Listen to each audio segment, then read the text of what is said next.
Thank you. Is that a fake name? Is this working? Yeah, great. Some of you I think I recognize from before. Show of hands, those of you that I've met before. I know the doctor, okay, back there, yeah. And don't I know you? You look very familiar to me. Yeah. Well, welcome. If this is your first time, if this is your second time, welcome back. I'm very excited. I heard some of you have told me that you have read the Coyote Wars and that you enjoyed it. That's really, what can an author love better than good feedback, right? So how many in the room have read the book? How many would you say? 1, 2, 3, 4? Okay, that leaves us good. We have more people, more consumers possibly, right? The first book took me about 1.5 years to write, and that was the Coyote Wars. It's right here, okay? That's the cover of my book, okay? And I'll explain the theory behind the cover. And then the sequel is The Last Coyote, and that's what I'm really here to talk about, mostly today, okay, is The Last Coyote.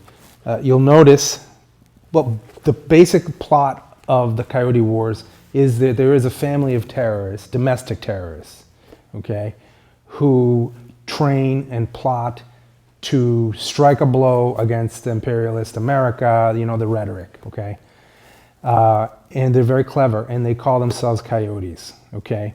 The title of the book comes from a scene in the book where the father calls his children, there's 5 of them, 3 boys and 2 girls. He calls them together, and he says, "Come around, my little coyotes," all right? And that's where we get the title of the book. That's where it came to me when that scene happened. I said, that's the title of my book, The Coyote Wars, okay? And at the time, I thought, well, the Coyote War. But then I thought, and then I talked to my sister, and she said, well, if you make it the Coyote Wars, you can have a sequel. Right. So I listened to her, and the Coyote Wars rolls off the tongue a little better anyway. And that's what it's about, okay? So in the Coyote Wars, you see all the children leaving their compound. They're trained at a training facility called a fortress in the wilderness of Arkansas, in the woods. And they live kind of isolated, right? But they have firearms instruction from an early, age. They're trained in surveillance techniques and to be clever. That's why I chose coyotes. I could have chosen another animal, right? But I chose the coyote because the coyote is an extremely wily and animal, right? And they're very, very smart. They can live almost anywhere, right? I was reading in the New York Times that there's a coyote problem now in Manhattan, right? They can live in urban areas amazingly, right? And they're very, very intelligent. And also, there are times when they work in packs. They work like a team, okay? Which is what the coyotes do in the book, all right? And the basic theme is the poor fellow that they kidnap who's going to go to the FBI Academy. His name is Kyle Grant. And what they do to infiltrate is they essentially snatch him away from his house the night before he's going to report to Quantico for training. And they replace him with one of the sons, okay? And that was the genesis for the book. That's how I started the idea. When I first reported to Quantico 25 years ago, I recalled showing up, going, giving my name. They didn't ask for any ID. And they said, "Who are you?" And I gave them my name. They said, "Hold on, let me look for your packet." They gave me my packet. They showed me to my room. That was the end of it, all right? So I thought, how interesting, right? What if I wasn't who I said I was? I thought that back then, 25 years ago. And I thought, that might make a good story one day, right? So 23 years later, because the book took me, 2 to 3 years to come out with, I started writing the book, and that's what came out of it, right? Before I decided to write it, I checked with one of my colleagues who had just graduated to see if this was still a viable plan, or what kind of biometrics did they have now when you check in. And she tells me that all they did is ask her for her driver's license, which anybody can fake that today. Those are easily faked, okay? So it's still viable. It could still happen. Now, is it likely? No, right? But part of the plot of the book is, there are a few people. They picked this guy in particular because he was an orphan, right? He didn't have a lot of family that would miss him, okay? But he did have a couple of people, right, that were checking in on him. And that's where the plot thickens, because now they have to get rid of these people, right?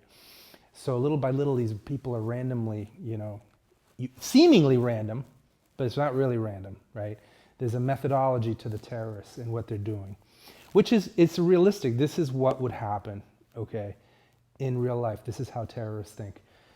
Some terrorists, we were talking about this separately earlier, are more planning and cunning than other terrorist groups, okay? Like if you take this new group, ISIS, right? Their thing is to go get a gun and go shoot people, right? Anybody can do that. Very easy, very low skill required, as opposed to Al-Qaeda, which plots that take a year, 2, 3 years in the making, and they're much more methodical, all right? And by the way, Al-Qaeda has come out and said that the ISIS people are barbarians and they're stupid, okay? So there's a conflict between them, and they're right. Al-Qaeda, if I were to join a terrorist group, it would be Al-Qaeda. It wouldn't be ISIS, because ISIS, you do one thing, boom, you're dead, that's it, right? Whereas with the other plot, it's far more involved, right? And that's the concept behind the plot in the Coyote Wars. It's an involved plot that strikes several agencies of the government at the same time. And that is the mystery. And then they run into this guy, this FBI agent, very handsome agent, by the way, who could that be? All right. Who they said, he runs into one of them, right? He runs into the imposter that's replaced this poor guy, Kyle Grant, who is being, by the way, held a prisoner at their fortress, okay? And he is trained in lie detection, this examiner, this agent, and he stumbles into this guy and he starts having doubts about him, right? And he starts looking into him. And that's where the terrorists have to focus now their attention on this agent. And that's where the plot thickens, right? And those that read it, did we enjoy this cat and mouse? Yes. Very enjoyable, right? You couldn't put it down, could you? Couldn't put it down. And very believable, and it could go that way. That's right. Yes. That's right. I have people tell me that they're upset with me because they couldn't sleep because they were reading the book. I said, sorry, start earlier or start on a Friday night, right? Don't start on a Monday night, because now you got to go to work Tuesday, Well, right? it's a very easy read. It's quick. Thank you. Sounds like a good plane read. Oh, people love it on the planes. I have a friend that he was going to go to Europe, and he keeps asking me, when was the sequel coming out, this one? I go, it's not out yet. He goes, oh, well, can you put it out before my trip? And I go, what? He wanted me to, and I did, actually. I got it done before his trip, so he was very excited. My own sister read it on her way to Europe. She just went to Europe a month ago, and that's when she was able to, because people save the book for these trips, right? So what happens, without giving too much away, okay, at the end of the Coyote Wars, this other one, by the way, as you can see from the cover, you can deduce what one of the targets is, okay? I chose the Capitol building, that's why, okay? I chose a dark color to show, ominous, dark. Initially, the publisher wanted me to have a light blue cover. No, right? Do we agree? Darker, better? Yeah. So I chose the darker cover. So what happens, without giving too much away, the plot goes forward. The agents, it's not just this agent Carlos Sullivan, but he's surrounded by an amazing team of agents that work with him, right? And that's reality. No one in the FBI does anything by themselves. Everything is teamwork, okay? So he has his own team, right? He's kind of a leader of this little band of agents, and they go about trying to take these people down. Now, of course, remember my sister said leave a sequel, right? So not everybody dies in the first one, okay? A lot of people die, right? Yes. All right, a lot of people get killed. But without saying which, one of these coyotes manages to escape, okay? And that's where this book comes in, The Last Coyote, okay? This is basically the hunt for the last coyote. As I was saying earlier, I should have probably named it that, The Hunt for the Last Coyote, because that title's not taken, Okay, I've discovered that there's another book called The Last Coyote by a guy named Michael Connolly, right? And I didn't think it would be an issue because I knew that his book was 20 years old. Stale, right? Well, he re-released it on Amazon, okay, last year, and on Kindle, so it's not good, but it's okay. My book's going to be better than his. I haven't read his yet. I'm actually going to, just out of curiosity. I picked it up the other day. It doesn't look bad. Michael Connolly, but another Michael. Right? So you can see the theme here. There's a prison, right? Prison, right? Maybe one of the other coyotes was imprisoned, right? Are we getting the picture here? So this coyote's job, her mission, all right, is to free a sibling who's in custody, okay? Not just in custody anywhere, but in a supermax in Colorado. Ta-da, all right? If anybody has any idea of the supermax in Colorado, it's supposedly foolproof. You're in a cell 23 hours a day. You're cell checked every 30 minutes, okay? There is no interaction with any other inmates, okay? It's been considered cruel by some people because there's no human interaction, very limited human interaction. There are not allowed visitors, okay? So, and it's in the middle of the mountains in Colorado, okay? Impregnable, huge walls, everything, cameras at every corner, all right? Everything observed from a command center, right? Impossible. How could you possibly break out of a prison like that? Thanks to the coyote. Aha! That's right. This coyote's very clever. And this coyote comes up with an idea, all right? And quite frankly, it's another thing that I think could happen, all right?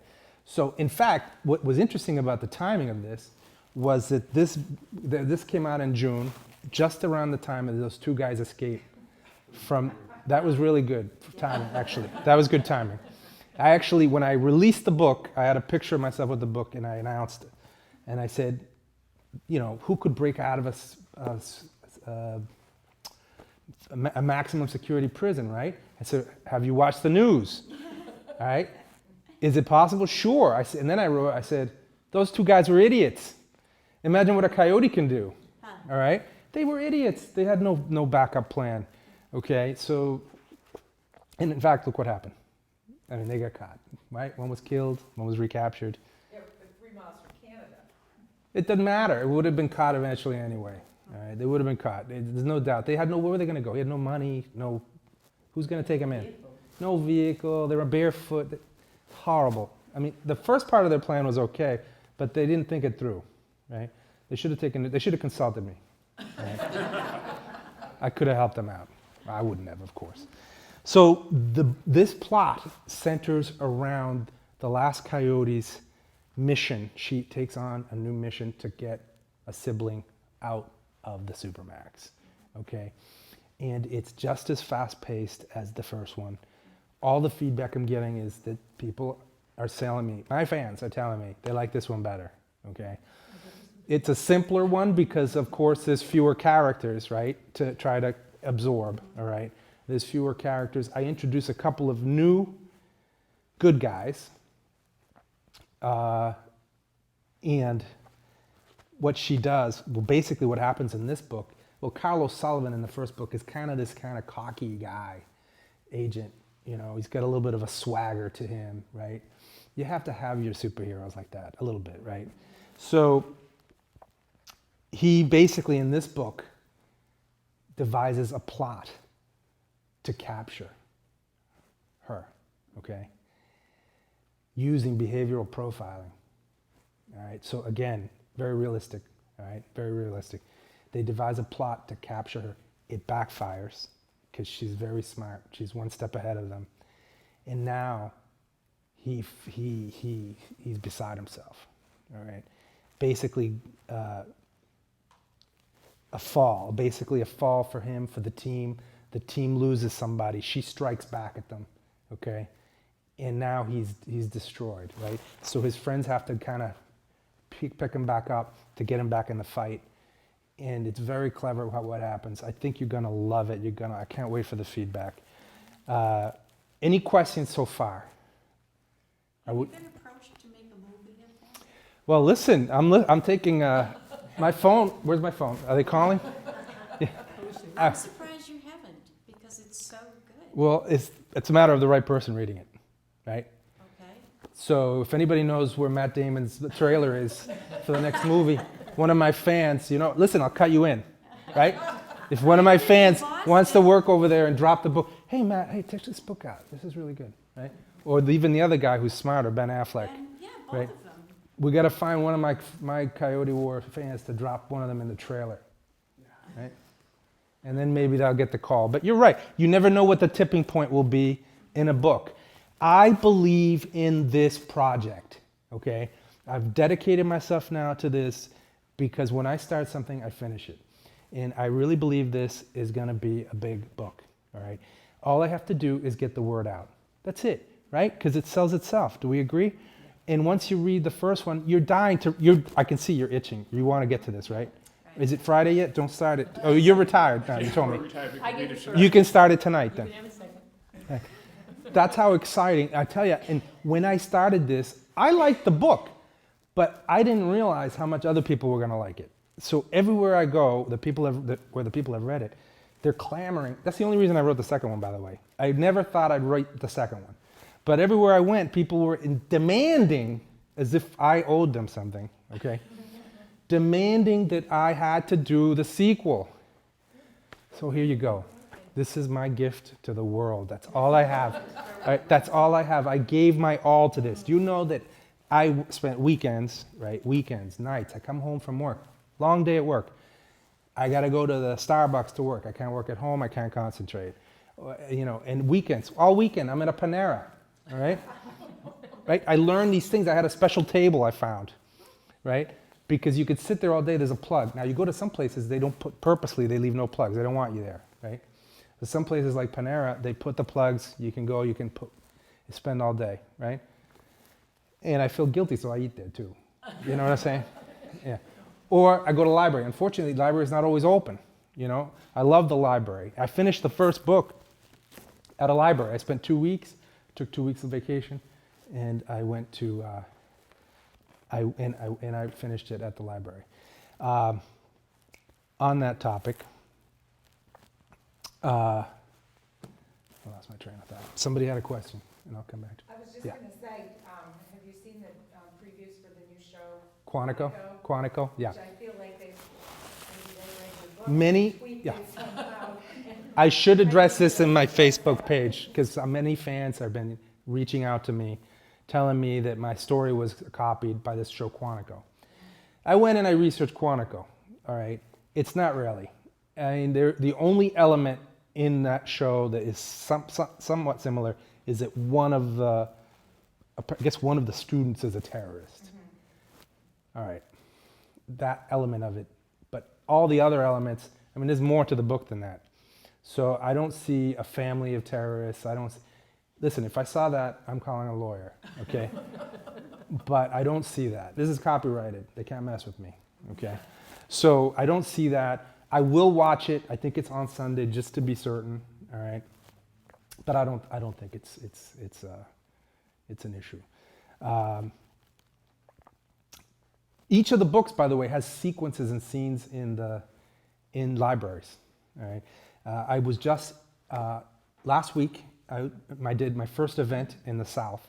I went to Virginia, and I had an event like this down there at the library in Reston, Virginia, which is right outside of Washington, D.C. That's where some of the action takes place in this book, okay? There's a library there, okay? And one of the things that the Last Coyote does is use a library for research. Because this coyote is under the belief that, if you use a public source, right, you can't be tracked by the government because it's a public computer, right? Okay. So one of the ideas that Carlos Sullivan comes up with later is, he's like, I've been reading the New York Times, and there's an agency that tracks all this stuff, right? It's called the NSA. right? So he has to figure out a way to crack into the NSA to figure out, because think about it, if you can identify what kind of searches a coyote's going to be doing, right? You can hone it down to a computer, right? So it's just a matter of a search engine's powerful enough to do that. And that exists. It's the NSA. They've been spying on us. Have you reading the newspapers? Yes. Okay, it's happening, right? Now, they're not using it to mess with us yet, right? In theory. They store it somewhere, right? But it's out there, and who knows? It can be retrieved. That's the theory of my book, okay? So we'll see what happens. And by the way, they try that, and they still can't catch her that way. So you got to really, there's like 3 or 4 different things they try to catch her. And they get close, but she's always very clever. By the way, so what I was saying is I was down there, I was talking to the librarian who hosted me. And she read The Last Coyote, and she was thrilled. She loved it, right? She hadn't read the other one first, right? But this was good because I asked her, I said, did you feel that you were missing something by not having read this one first? And she said, well, you know, I could kind of pick up what had happened from some of the dialogue. So no, I still enjoyed it a lot. She said, but now I'm going to go back and read The Coyote Wars. All right, so she read it, she's reading it backwards. And I thought that was curious, and I like the feedback that even though she didn't read this one, she could still read this one. It still stands on its own. In fact, in the first 2 or 3 chapters, there's kind of like a news feedback of what had happened, like the anniversary, right? So it kind of recaps what happened. Because what happened is once the media realized that these terrorists were called coyotes, they loved that, right? And can we believe this to be true, right? The media would be dying. Oh, it's the coyotes. That's what we're going to call them. So the media then, in the sequel, calls the attacks that occurred the Coyote Wars. Okay, so it kind of feeds back into the title. All right.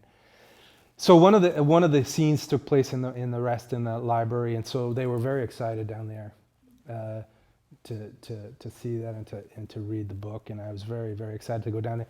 I am willing, because I told you I believe in this project, I am willing to go to every state. If that's what it takes, I will go to every state. Then I thought, what about Alaska? All right, I can do Alaska in the summertime. All right. But so far, Rhode Island, big fans in Rhode Island. I'm going down there next week again to Rhode Island. I have an event planned in New Hampshire in November, and I'm having an event planned later in November in Pennsylvania, right? Here we go, every state. That's my goal before I die, right? So we'll see how long that takes me, and so I'm very excited about that. Any other questions? Are you going to write more books? Well, this is the question, right? So what I was thinking of doing is, first you got to figure out if there's even an opening for, maybe Carl O'Sullivan and his team is all killed. I didn't say it happened. Maybe. Don't get upset. Okay. You don't kill the hero. You can't kill the hero. Well, in an American book, that's pretty accurate. All right. In the Russian book, for instance, everybody dies, right? Especially the good guys, right? But no, it's true. So if there is an opening for a sequel here, then I might do what I was thinking of doing is writing the next book, right? And then holding on to it. In other words, holding on to the manuscript, not publishing it until the first 2 took off. Okay. You see my point? Okay. That's So then all of a sudden the first 2 take off, and I've got this one in my pocket. We'll call that the Dan Brown strategy. Is it? Was that his strategy? I've read Dan Brown. He's okay. Mine's better. Okay. I read, which one did I read? I read, not Angels and Demons, the other one. No, excuse me. I read Angels and Demons. Not it's so far-fetched. I mean, yes. Think of the towers. It's far. Well, the superconductor that he was creating, and then they're jumping out of a plane at one point. I don't know. I mean, I think mine's a little more realistic, is all I'm saying. Yes. I can suspend this. Now, for instance, let's call it science fiction then. Let's not call it drama or something. I mean, I have no problem with that. I love science fiction. So, what I want to do, if you guys are willing, I'll just read a couple of paragraphs from the last Coyote to give you a flavor for what's coming. What do you think? How's that sound? Let me do that, and let me just see which one I want to read you from here. Okay. This is chapter 23. It's right in the middle of the book, okay? And basically at this point, well, I got to tell you who it is then. That's fine. That's fine. You're gonna, it doesn't matter. You don't know. It's basically the one that escapes is Alexa. I already told you it was a she anyway, right? Right. All right. So Alexa, by the way, she's the youngest Coyote. She was the baby of the group, right? So she basically escapes another one of the traps that they set for her, okay? Barely escapes, all right? So this is the next, after she's escaped, what happens next. She basically is heading west. The town of Casey, Iowa is nothing more than a small dot on a map. With fewer than 500 residents, it is hardly worthy of a visit from the Census Bureau. It is, however, strategically located in the central part of the state on Interstate 80, which dissects Iowa in half. Travelers heading west to the Rockies or east to Chicago and further to the Atlantic are familiar with the signs for Casey for one simple reason: lodging. The highway cutting past the sleepy town is dotted with motels of various sizes and reputations. Some of the cheaper lodging establishments were frequented by drifters and truckers, which quickly attracted a number of regular working girls. The Route 80 bar and grill was a short walk from some of the motels and a short car ride from all of them. The neon bar sign blinked periodically in the darkness. Because of the transient nature of the area, it was quite common to see license plates from all over the United States in town. For this reason, Alexa's pickup truck from Virginia merited zero attention from those who passed by. From her elevated perch in her pickup truck's driver's seat, she had the bar under a discreet observation. To pass the time, she would occasionally turn her attention to the flat Iowa countryside visible on the other side of the highway. The scenery was intermittently illuminated by a passing lightning storm several miles away. Alexa rolled her window down to enjoy the fresh air. Despite the tempest in the distance, she could smell no rain in the air, and the wind was still. This told her it was not a threatening storm. On her radio, Alexa had tuned the dial to a mellow country music station. The disc jockey had just announced that it was 10 o'clock. She turned her attention to the bar again, waiting. All right. Ooh. What's she waiting for? All right. What's she waiting for, right? So I hope you enjoyed that. It's just maybe to give those that haven't read my books a sense of the style of the book, okay? Some people call it, a clean writing style, okay? It's not very flamboyant or anything like that. It was easy to get into. Thank you. You just start and it just flows. I had recently read another book that it took me maybe 100 pages saying, do I really want to finish this book? And got beyond that. Mm-hmm. But yours, just from the first word, flowed. It's kind of like grabbed you. The whole subject matter, what was going on, the intensity of the writing, the topic of what you were writing about. It's just, like one of those books that when I get into it, it was like, I really am not going to go to bed. Listen to this. Listen, I'm so glad you guys are here. Sometimes I'll go to an event and, there's 20 people and nobody's read the book. And then it's just me bragging, right? And they're thinking, this guy's full of himself. I can see their interaction. This guy's really full of himself, right? That book, it can't be that good, right? Because I believe in something. Now, I'm not good at a lot of things. I'm good at this for some reason. I just am good at this, at writing a story, at telling a story. I don't know why, it just is. Why are people good carpenters, right? Like Michael in the back there. So, it's just one of those things. I'm not good, I can't screw a light bulb in. I can't figure it out, right? But this is something I can do well, and I'm not going to be shy about it. But the topic is your field. It is. It is. So this is just an extension of your work. It is. And you've had to be creative to get into that field anyway. They don't take just anybody. You would think not. No. No, I wouldn't. No. Thank you. Yes, doctor. Just a point, your writing style, I don't know if you ever read Lee Child's.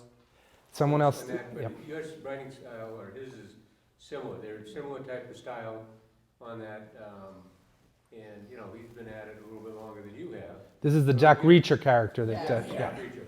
Yeah. So, I mean, Tom Cruise, he finally, somebody did write a book, you know, did a movie on, which the movie didn't do justice to the books No. at all. Didn't. No. But the thing is, so don't give up, you know, hope, because I don't know how long he's been writing before a movie, somebody picked up and did a movie, so, but yours is, on that, and as I told you, my daughter read it, and she even wrote a review for you. I think I read that review. She Yeah. said that her parents gave her the Yeah. book. Yeah, it was. Yeah. Yeah. Okay, Okay. Yeah.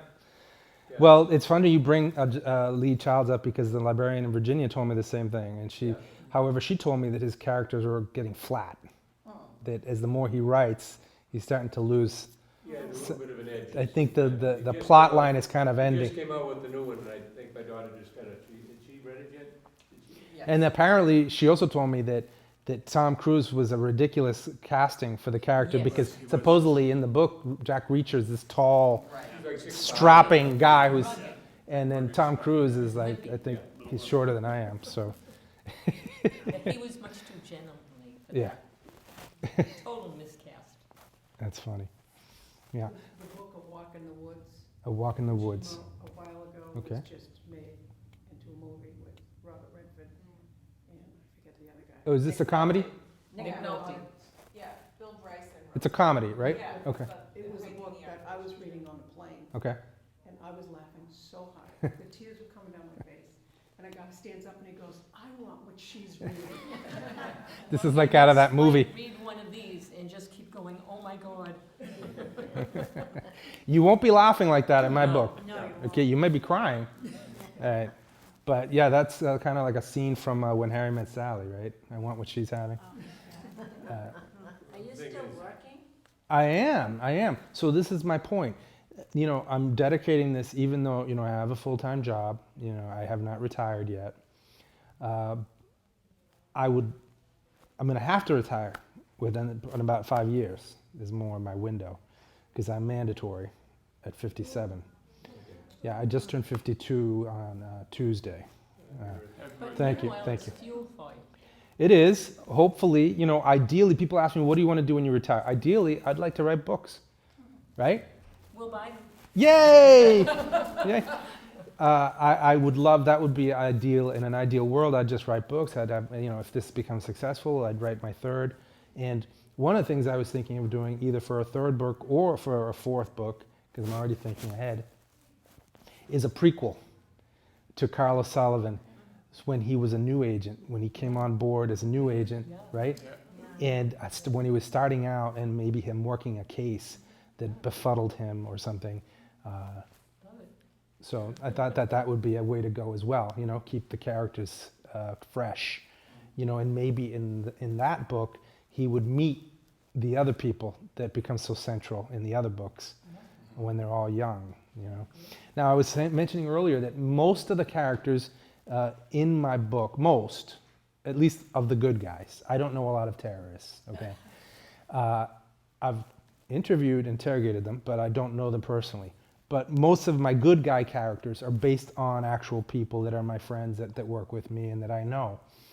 And some of them have posted, I've posted with them on my Facebook, the Coyote Wars Facebook page. So you can actually see, if you go to the Facebook page, you can scroll down and you can see who this analyst is, for instance. Do you have to friend you before you can see it, or can you just? It's open. It's open to anyone. You don't have to friend. You can go in there and it's, because to get maximum exposure, I don't have any security settings on it. Okay. So anybody can go in there and check it out. There's a new character in the book, Jamie Banks, Agent Jamie Banks. He's based on a friend of mine named Jamie, who's a colleague, and he thinks he's my biggest fan. He said, "I'm your biggest fan. I bought more books than anyone." Yeah. So that's a good thing, and a lot of my colleagues are very supportive, and that's great. When I went to Virginia, a couple of my colleagues from Washington D.C. showed up to it, which was always it's always a pleasure to see that. So I'm thrilled to have come here. Any other questions? Anything else? Anything is open. Yes, ma'am. I just wanted to say that my brother retired, several years ago, Hmm. and he always wanted to write. And so he started writing, and he's written 2 books. He's on his 3rd. They're not sequels, the first 2, but the 3rd one is going to be a sequel of the first one. It's going to pick up some characters, you know. But he spent so much time in the library, he still does. Right, He right. says he really can't write at home, but he writes in It's the difficult at library. home. Yeah. Yeah, the big distraction for me is my flat screen TV, right? I want to watch all the sporting games, right? How am I gonna? I got shows I like. Not a lot of shows, but there's a few that and it's easy. Yeah. It's easy to just sit on the couch and read and watch my TV shows and drink my beer, right? It's hard. It's hard. It's not easy. So A lot of the stuff you're saying, he went through. Yeah. You know, and he Well, I still wish him does. success. Yeah, thank you. Yeah, yeah. What's the name of the book? Well, the first one is The Medallion. The Medallion. The second one is Debris. Debris. Okay, I'll look it up. Yes, ma'am. Is the Supermax in Colorado that you mentioned, is that where Dzhokhar Tsarnaev? It is actually. Dzhokhar Tsarnaev is in that Supermax. Yeah, that's right. As is, for instance, the Unabomber. As is Richard Reed, the Shoe Bomber, right? As is Robert Hansen, the spy. All these people are there, and it really makes them go crazy. I think it's the best punishment. Okay, it's much harder than the death penalty, in my opinion. I'm not anti-death penalty, but I really think that if I had an enemy, I would want him in there forever. Okay. Because imagine they're just sitting in a cell. I mean, you go crazy. I will go crazy. You can't do that for me for 2 days. I go crazy. You know, we need to people human interaction. We're social animals. Are they allowed access to reading materials? I don't. Very limited. Yeah, it's very limited. It's not like they can go to the library. In there like with a TV and No, folks no to read TV. and taking correspondence courses to get No. their Do bachelor's they get and reading whatnot. material at all? Very limited. Yeah, very limited books. They're screened. The books that they can read. They can't read newspapers because that gives them information of what's going on outside. They're put under very restrictive conditions. They can't take visitors. Yeah, it's really hellish. It's hellish. They call it the Alcatraz of the Rockies. It's described in the book very accurately. Yeah. David Baldacci's latest book, The Escape, had somebody escaping from, I don't know if it was that prison, but he was under the same type surveillance.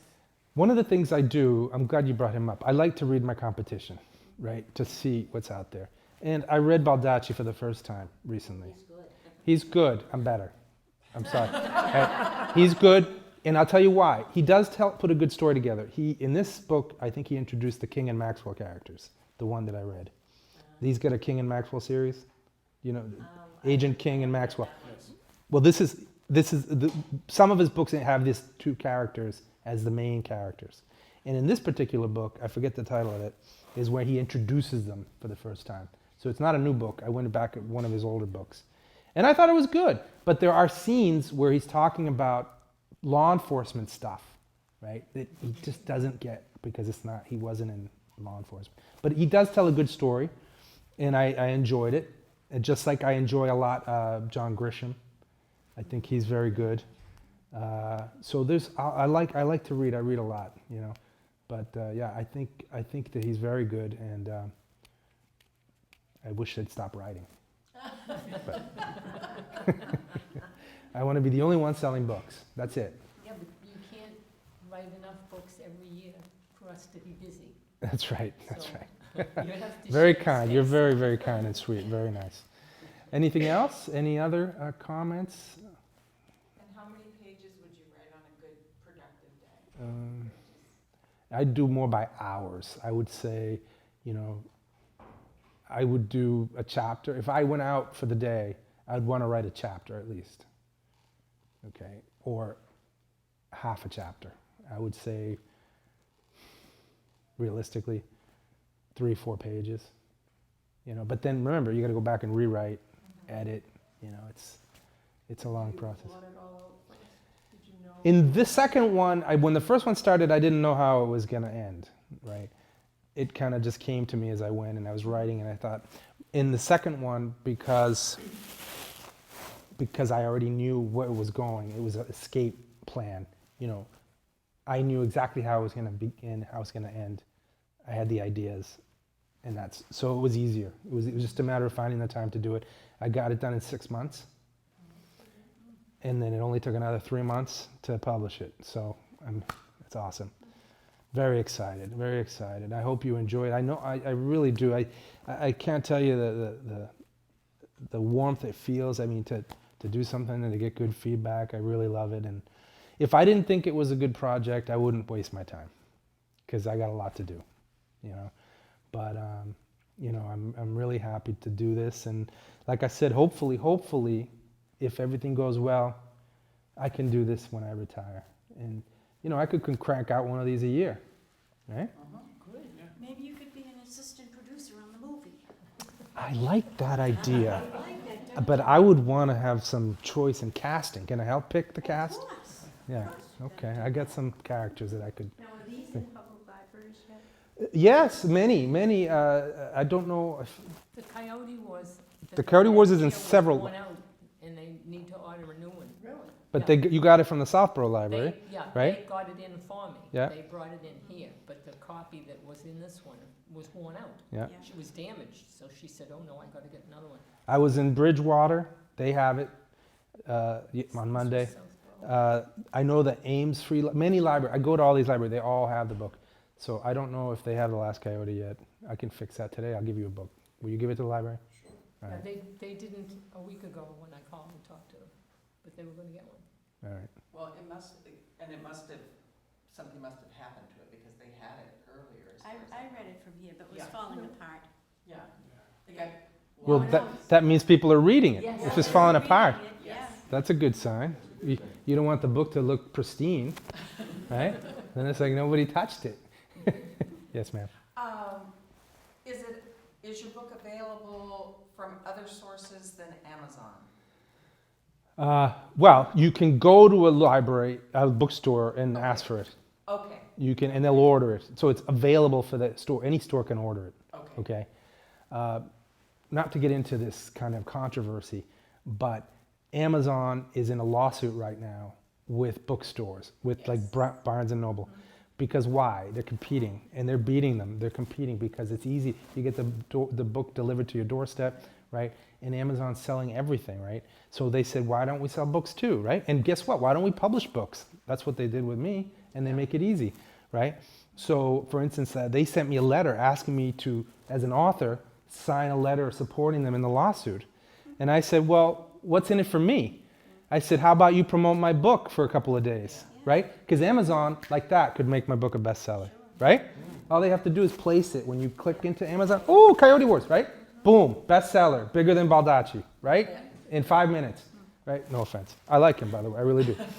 But, so I wrote him back. I said, well, do something for me, and then we'll talk. And you know what? And I'll write a letter, I'll post it on my Facebook. I'll tell my fans to write letters. So get me on your side. Nah, they ignored me, whatever. So I'm not signing them. So I'm not taking sides. But the problem is, because of this battle, these bookstores hate the Amazon publishers.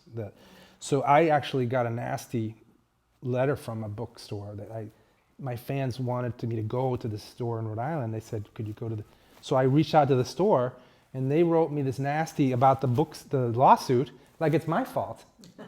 Like, what do I have to do with this? See, that's very narrow thinking. Because I explained to this woman, they don't listen. People don't listen. I said, listen, so what? Forget that. I said, I'm going to bring people into your store that may have never been in your store before, right? And they may decide to buy other things while they're there, right? You sell other books, right? And you sell cards maybe, and pens, and a magnet or something nice, ribbons, right? When they're in the store. So think big. I said, what does it cost you to bring a little table, right? And let me talk for 20, 30 minutes, right? Oh, it takes a lot of planning and expense, and we're not going to have you, Amazon, yeah. All right, you lose. So I had the event somewhere else, and they lost. But, you know, you got to think big. These people, they don't think, right? You got to think. I have a dear friend that used to own the Budget Grapes bookstore bookstore in Martha's Vineyard. Mhm. In the summertime, she would have 3, 4, 5 author signings every week.